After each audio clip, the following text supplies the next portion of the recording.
Oi, galera, tudo bem? Hoje, finalmente, a gente vai sair daqueles nossos temas de falar sobre vírus, de falar sobre bactérias. A gente vai passar para o próximo tema, que é o reino protoctista, tá bom? Seguindo a escala evolutiva, né? A gente estava falando do reino Monera, a gente deu uma pausa para falar sobre os vírus e agora a gente vai falar do próximo reino, que é o reino protoctista, do segundo reino aí na escala evolutiva, tá bom? Vamos lá! A primeira coisa que a gente tem que conversar é que o nome pode ser ou reino protoctista ou reino protista. Nenhum dos dois está errado, mas existe uma nomenclatura que é a melhor delas, que é a mais atual, que é a de reino protoctista. Mas vão ter vários materiais didáticos, vai ter também vestibular que vai falar sobre reino protista, e não está errado, tá bom? O que a gente precisa saber é que a nomenclatura de reino protoctista é melhor e mais atual. Então, esse reino, ele abrange tanto as algas quanto os protozoários. E a gente tem aqui vários desses organismos. Então, a gente tem aqui os protozoários, por exemplo, esses espécimes aqui, as algas, que são essas coloridas. E aí, a gente vai entender um pouquinho sobre as características principais desse reino, do reino protoctista. Todas as células, todos os organismos desse reino são eucariontes. Então, é aquela célula que possui bastante organelas, que possui um núcleo definido. Esses organismos, eles podem ser ou unicelulares ou multi- ou pluricelulares, tá?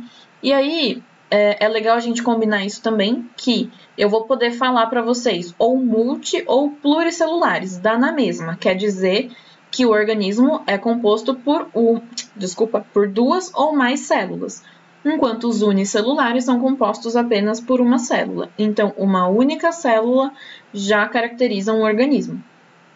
O reino protoctista tem organismos que são autótrofos e tem organismos que são heterótrofos. Então, a gente pode definir aqui que autótrofos são algas e os heterótrofos são protozoários.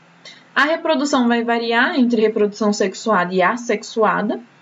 E como a gente está falando de organismos que podem ser compostos tanto por uma única célula quanto por muitas células, duas ou mais, a gente tem que saber que nesse reino não existe tecido verdadeiro. O que acontece é que existe um aglomerado de células. E o que significa isso? Quando a gente pensa num tecido verdadeiro, a gente está falando, por exemplo, isso é um exemplo, tá? Do nosso corpo. Para a gente entender o nosso joelho, o nosso braço, o nosso pescoço como um tecido, a gente precisa entender que existem diversos tipos de células formando esse único tecido. Então, quando a gente está pensando aqui, ó, nessa região do joelho, a gente tem um tecido que é chamado de tecido adiposo, tá formando toda essa parte que a gente chama de gordura.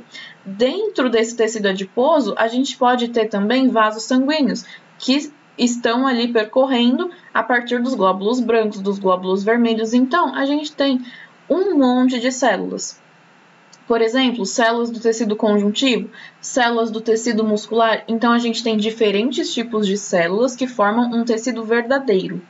Quando a gente está falando do reino protoctista, desses animaizinhos, não são animais, desses seres vivos, animal a gente só vai chamar de animal quando a gente estiver lá no reino animalia, tá?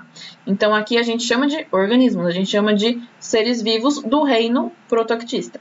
Então, quando a gente está falando desse reino aqui, a gente está falando de um tecido que não é verdadeiro, ou seja, o reino protoctista não possui tecido verdadeiro. Eles são apenas aglomerados de células, porque são várias células idênticas, uma do lado da outra, ou uma aglomerada com outra, tá bom? E aí, uma última característica principal que a gente tem que saber é que eles vivem em ambiente aquático, tanto da água doce quanto da água marinha, ou pelo menos aquele ambiente tem que ser úmido, tá bom? E mais tarde a gente vai entender por quê. Então, a gente viu que o reino protoctista ele pode ser tanto alga quanto protozoário, certo? Vamos falar primeiramente das algas. aquele primeiro slide dos organismos, dos seres vivos que eu mostrei para vocês, a gente então tira todos os protozoários. A gente vai falar sobre esses organismos aqui. E a gente já vai entender um pouco melhor sobre eles. As características principais, as características gerais das algas são as seguintes. Elas são eucariontes fotossintetizantes. Legal? Ótimo. Elas são as maiores produtoras de oxigênio, de O2 que a gente respira. Elas podem ser tanto unicelulares como pluricelulares ou multicelulares. Elas são formadas por talos, isso é muito importante, elas são formadas por talos. Elas podem ser organismos tanto bentônicos quanto planctônicos e elas podem ser classificadas por diversas formas e uma dessas formas é de acordo com seus pigmentos. E aí a gente tem que pensar que existem pigmentos além da clorofila. Beleza. Essas são as características gerais. Tenho certeza que vocês ficaram com bastante dúvida sobre esses itens aqui. Então vamos ver um por um. Características gerais, falando sobre toda essa parte fotossintética, toda essa parte fotossintetizante das algas. O que acontece? Eles são organismos eucariontes, então vamos lá. Quando a gente estava vendo aquelas células básicas, né, que eu diferenciei para vocês, os procariontes, que é o reino Monera, das células eucariontes, a gente viu que na célula eucarionte tinha a eucarionte animal e a eucarionte vegetal. Certo? Esses são os dois tipos principais. A gente tem que saber, entretanto, que existem alguns outros tipos de células eucariontes, e que é o caso, por exemplo, das eucariontes do reino protoctista. Então, quando a gente estava vendo, bem lá no início do ano, sobre as diferenças entre as células, eu mostrei para vocês essa célula aqui, essa célula eucarionte vegetal. Lembra que ela tem essa peculiaridade aqui de ter uma parede vegetal, de ter vacúolos muito grandes? Eu mostrei para vocês que existem o cloroplasto. Então, vamos só relembrar isso daqui, porque o que eu quero mostrar para vocês? Que na célula eucarionte do reino protoctista, essa estrutura de cloroplasto não existe aqui, tá? O que vai existir é a clorofila. A clorofila ela é um pigmento que possibilita a fotossíntese. Então, tem algumas diferenças bem pequenininhas entre uma fotossíntese que acontece via cloroplasto e uma fotossíntese que acontece aqui no reino protoctista. A gente não vai falar sobre esses processos químicos, mas o que eu quero que vocês entendam é o que possibilita que qualquer organismo, seja alga, seja planta, faça fotossíntese. É o pigmento clorofila, que é esse pigmento verdinho aqui. Então, as células eucariontes fotossintetizantes do reino protoctista possuem clorofila e também outros pigmentos, que aí a gente pode ter o pigmento pardo ou um pigmento alaranjado, o pigmento verde, que é basicamente a clorofila, um pigmento vermelho, que vai formar, por exemplo, as algas vermelhas. Então, todas as algas, independente da cor, possuem clorofila, mas tem outras que têm muito mais pigmento de outra cor do que a clorofila, certo? Então, é muito importante vocês entenderem isso. Toda alga possui clorofila. E aí, já que a gente está falando sobre fotossíntese, a gente entende também que esses organismos, as algas, são os maiores produtores de oxigênio, de O2. E aí, pensando ainda lá em cima que eu falei para vocês, nas características gerais das algas, que a gente está revisando esses trechos, a gente tinha também que elas são unicelulares ou multicelulares, que elas são formadas por talos e que elas podem ser bentônicas ou planctônicas. O que significa isso? As algas elas podem ser formadas por uma célula ou por muitas células, um organismo multi ou pluricelular. Beleza. Quando a gente está falando de um organismo que é formado por várias células, a gente precisa entender e a gente precisa retomar que o reino protoctista não possui tecido verdadeiro, lembra? Então, é isso que significa uma alga ser formada por talo. A gente não pode falar que a alga tem um caule, a gente não pode falar que a alga tem uma folha. Tudo bem que parece, tá vendo aqui nessa imagem? Parece que são folhas, mas a gente não pode definir, porque são estruturas completamente diferentes. Então, quando a gente lembrar de alga, reino protoctista, e a gente falar de alga, a gente tem que falar que a estrutura dela é um talo, tá bom? Justamente porque não tem tecido verdadeiro. E aí, elas podem ser tanto organismos bentônicos quanto organismos planctônicos. E o que é isso? Quando a gente está falando de plâncton, a gente está falando dessa porção aqui do mar, do oceano, da água doce.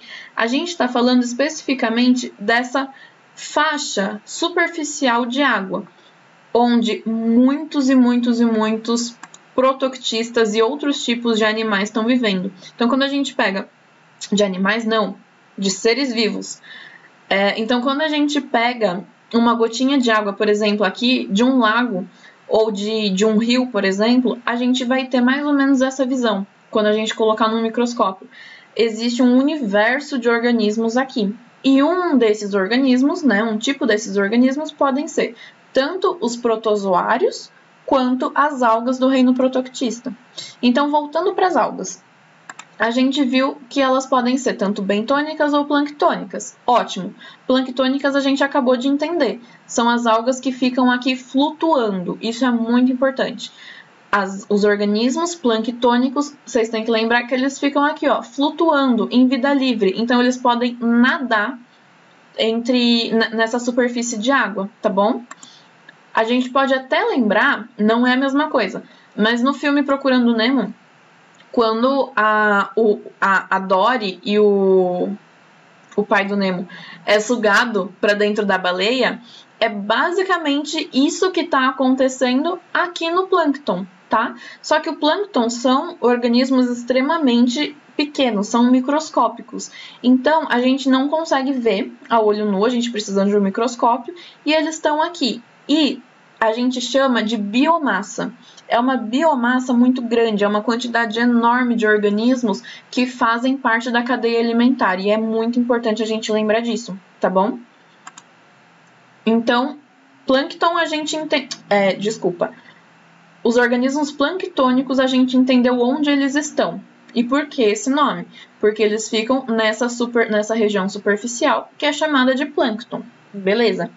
E a gente tem também as algas que podem ser bentônicas.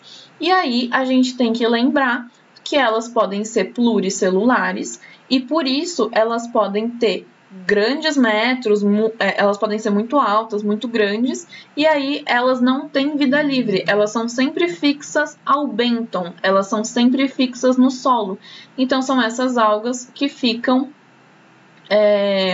que não estão flutuando, que estão sésseis, que estão fixas, tá bom? É esse tipo aqui de alga, um organismo bentônico. Beleza. Agora, uma coisa muito importante para a gente lembrar, ou para a gente saber, é o seguinte: por que a alga não é uma planta? Lembra quando a gente estava falando lá naquela aula sobre taxonomia, que eu apresentei para vocês todas as modificações, até agora na revisão dos exercícios a gente viu. Existia antes 2 reinos só, as plantas e o reino animal. Com o passar do tempo, com as maiores descobertas científicas, os pesquisadores postularam que existem 5 reinos. Reino Monera, reino protoctista, reino dos fungos, reino das plantas e reino animal. Então, esses 5 reinos possuem organismos com características similares e por isso eles estão agrupados nesses reinos. Ótimo. Pensando antigamente, reino animal e reino das plantas, a gente tinha que as plantas e as algas ficavam nesse grupo aqui porque elas faziam fotossíntese, lembram? Elas faziam seu próprio alimento. Conforme as descobertas, a gente entendeu que são coisas separadas, que são organismos separados. Então, o que difere esses 2 reinos? Por que a alga não é uma planta? Por quê? Primeira coisa, que é uma das coisas mais importantes e já foi falada, a alga não tem tecido verdadeiro, elas são talos, tá bom? Então, quando a gente olha para uma planta, quando a gente olha para uma folha, para um tronco de árvore, a gente está falando de diferentes tecidos. Então, uma árvore tem o tecido que é o caule, tem o tecido aqui das folhas, tem um tecido que depois a gente vai ver que é como se fosse as nossas veias do corpo humano. Então, elas vão ter floema e xilema, que são vasos condutores de nutrientes. Então, dentro da árvore, dentro aqui do caule, existe passagem de nutrientes, que vai desde a raiz até o caule. Então, as algas não possuem absolutamente nada disso. Lembra que elas são aglomerados de células? Então, elas são apenas talos e elas são avasculares, elas não possuem floema e nem xilema. Por isso, a alga não é planta. Uma outra coisa que é legal saber, tá? Eu não vou nem explicar muito bem isso porque a gente vai ver lá na frente. Mas é legal saber também que a alga não é planta porque os embriões das algas não dependem da planta-mãe ou da alga-mãe para nutrição, certo? A gente vai ver daqui a pouco como que é a reprodução da alga e a gente vai ver que essa alga, esse embrião de alga já consegue sobreviver sozinho, sem precisar de ajuda do organismo mãe, do organismo que originou esse filho, tá bom? Então, planta não é alga. Principalmente porque são talos e não tem tecidos verdadeiros. Lembra disso, eu tô repetindo isso há 20 vezes aqui na aula. Lembra disso, tá bom? Isso é muito importante. Uma coisa muito legal também da gente entender, falando sobre isso para ajudar vocês a fixarem, é o seguinte. Já que as algas não possuem tecido verdadeiro, elas são molengas, tá? Vamos pensar lá no sushi, no temaki, ali na comida japonesa. A alga, aquela folha de alga preta, ela é maleável, não é? Tudo bem que no sushi ela já tá seca, ela já passou por produção industrial, tal. Mas quando a gente vai na praia e a gente se depara com algumas formações dessa daqui, a gente tá vendo alga que saiu do ambiente natural, que saiu do ambiente marinho ou do ambiente aquático que ela tava. Por que que ela simplesmente morre? Por que que ela simplesmente é molenga, né? Por que que ela não tem uma estrutura que deixa ela em pé? Porque ela não tem tecido, certo? Ela não tem um caule igual uma árvore.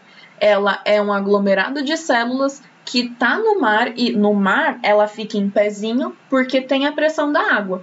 Quando sai da água, ela desmancha, ela cai, certo? Meio que derrete assim. Então lembra disso. Alga é talo e, portanto, são molengas.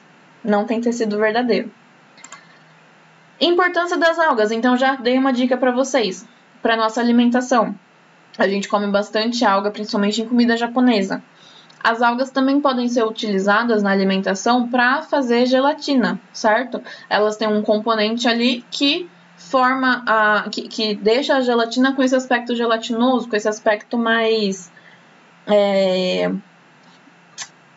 vocês sabem como é a gelatina, né? A gelatina, então, ela é líquida, aí ela endurece, né? Então, é a alga quem faz, é um componente da alga que faz essa coisa mais dura da gelatina, tá bom? Vamos lá. Não vou entrar aqui para falar profundamente o que é esse componente, porque vocês não precisam saber, mas é legal falar que a alga é importante para nossa alimentação, tanto para sushi quanto para gelatina. É bastante importante também porque a alga, ela produz esse componente que é o agar-agar. Quando a gente olha uma cultura de bactérias ou uma cultura de fungos, nesses potinhos aqui que os pesquisadores sempre carregam, né, sempre tiram foto, é o seguinte, essa parte aqui que não é transparente, vocês estão vendo? É o agar-agar. Isso daqui vai dar toda a nutrição para que o fungo, para que a bactéria cresça. Então, é um ótimo material para cultivo desses outros organismos. Então, é bastante interessante para a ciência, para as pesquisas. O agar-agar também é o componente que produz as cápsulas de remédio, tá bom? Então, é legal saber disso também. As algas também produzem a carragenina, que pode ser utilizada para diversos corantes. Então, lembra que a gente falou das diversas pigmentações das algas? A gente tem tanto a cor, né, que é essencial para a vida das algas, quanto a indústria, né, o homem também pode utilizar para fazer os corantes que a gente pode comer. Os corantes comestíveis ou corantes para as roupas pode vir também das algas, tá bom? E tem a importância ecológica, né, que é a principal aqui que a gente vai ver, que é as algas na cadeia alimentar, qual que é a importância delas, e a produção de oxigênio, tá bom? Vamos lá. Importância das algas, falando sobre cadeia alimentar. A gente viu que elas podem ser indivíduos que ficam no plâncton, tá? Formando essa parte superficial aqui, ó. Toda essa parte superficial da água, do oceano, do rio ou da água doce, tem muitos organismos, sejam algas, sejam protozoários. Então, a gente tem bastante representantes do reino protoctista. Legal? Cadeia alimentar, a gente entende que dentro desse plâncton, tá bom? Que, lembra que eu falei da biomassa? Dentro desse plâncton, a gente tem, por exemplo, micropeixes ou peixes bem pequenininhos que vão se alimentar das algas, ou então os próprios protozoários desse mesmo reino, os protozoários comem essas algas. Então, pensando na cadeia alimentar, as algas são as produtoras, certo? Elas produzem o alimento, fazem fotossíntese e elas são comidas. Esses protozoários que comeram as algas vão ser comidos por outros predadores, até que um peixe coma esses predadores, um tubarão come esses peixes, ou uma baleia come esses peixes. Então, as algas são a base da cadeia alimentar. Muito importante a gente saber disso. Falando sobre cadeia alimentar, a gente tem um processo, um fenômeno que é bastante importante quando a gente fala do reino protoctista, que é a maré vermelha. As algas, principalmente de um grupo que a gente vai ver daqui a pouco, elas podem produzir bastante toxina. Essas toxinas não vão matar as próprias algas. Claro, se elas estão produzindo, não faz mal para elas, mas vai fazer mal para todo o resto da cadeia alimentar. Porque já que existe um protozoário que come essa alga, existe um peixe que come esse protozoário que comeu a alga, existe um tubarão e assim vai, toda essa toxina vai se acumulando na cadeia alimentar. E essa toxina que a alga produz pode matar toda a vida marinha daquele local. Isso é chamado de maré vermelha porque essa toxina que a alga gera, que a alga produz, é uma toxina vermelha, com uma coloração vermelha. Então, promove esse fenômeno aqui da maré vermelha. E como que isso acontece? Quando a gente tem um aumento de nutrientes que promove o aumento da reprodução e da vida no geral das algas vermelhas. Então, isso é até um tema legal para vocês pensarem como argumentação para um tema de redação, por exemplo, que fale sobre a atuação do homem nas indústrias ou a atuação do homem no meio ambiente, né? E como que a gente degrada tudo isso. Por quê? Quando, por exemplo, esgoto é lançado no oceano, esgoto é lançado nos mares, in natura, né, que a gente chama, ou o lixo é jogado diretamente no mar, toda a matéria orgânica que está ali naquele lixo ou que está no esgoto vai servir de nutrientes para os peixes, vai servir de nutrientes para os protozoários, vai servir de nutriente para toda a vida marinha. E aí, com esse aumento de nutrientes, a reprodução das algas vermelhas também aumenta, porque com esse boom de nutrientes que a gente chama, as algas têm um boom de produção de alimento, né? Então, elas fazem muita fotossíntese, e com bastante fotossíntese, com bastante energia, elas conseguem se reproduzir cada vez mais. E aí, a gente tem muita toxina nesse plâncton. Essa toxina ela vai se espalhando por toda a extensão do mar e pode matar todos os peixes, tá bom? Então, quando a gente está falando de maré vermelha, todos os peixes e toda a vida do mar. E quando a gente está falando, então, de maré vermelha, a gente tem que pensar no aumento de nutrientes que provoca um aumento da fotossíntese e que vai aumentar, por fim, que vai aumentar a reprodução das algas, tá?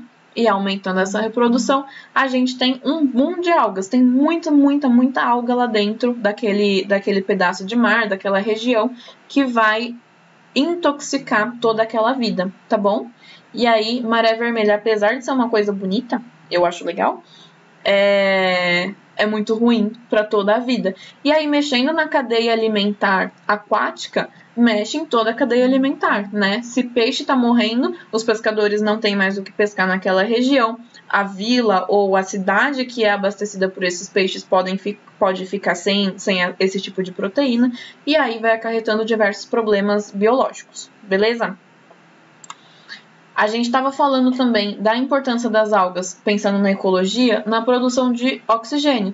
E aí, a gente vai bater muito de frente com essa frase ou esse slogan, né, de quando a gente está falando de preservação do meio ambiente, que é falado aí na mídia que a Amazônia é o pulmão do mundo.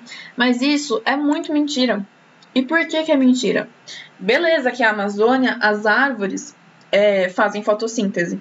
Ótimo, isso é verdade, claro. Mas a fotossíntese ou a produção de oxigênio que essas árvores, que na verdade não só da Amazônia, mas do mundo inteiro, todas as árvores, né? Todos os produtores fotossintéticos terrestres, eles produzem apenas 10% do oxigênio que a gente respira. É uma média. Todo o restante do oxigênio que a gente respira vem do fitoplâncton, vem do plâncton formado pelas algas, que a gente vai chamar de fitoplâncton. Então, o pulmão do mundo tá aqui, ó. São as algas do reino protoctista. A Amazônia, ela é muito importante porque ela tem diversas árvores e claro que lá também tem um teor muito grande de fotossíntese, né, de importância para a ecologia nesse sentido, mas a Amazônia não é o pulmão do mundo. Os responsáveis pela maior produção de oxigênio respirável, que a gente respira, que os animais respiram, é o fitoplâncton, beleza? A gente vai falar agora dos grupos e classificações das algas, tá bom? Mas antes disso, vamos tomar uma água, vamos descansar e no próximo vídeo a gente vai finalizar quais são e como que as algas são classificadas dentro do reino protoctista, beleza?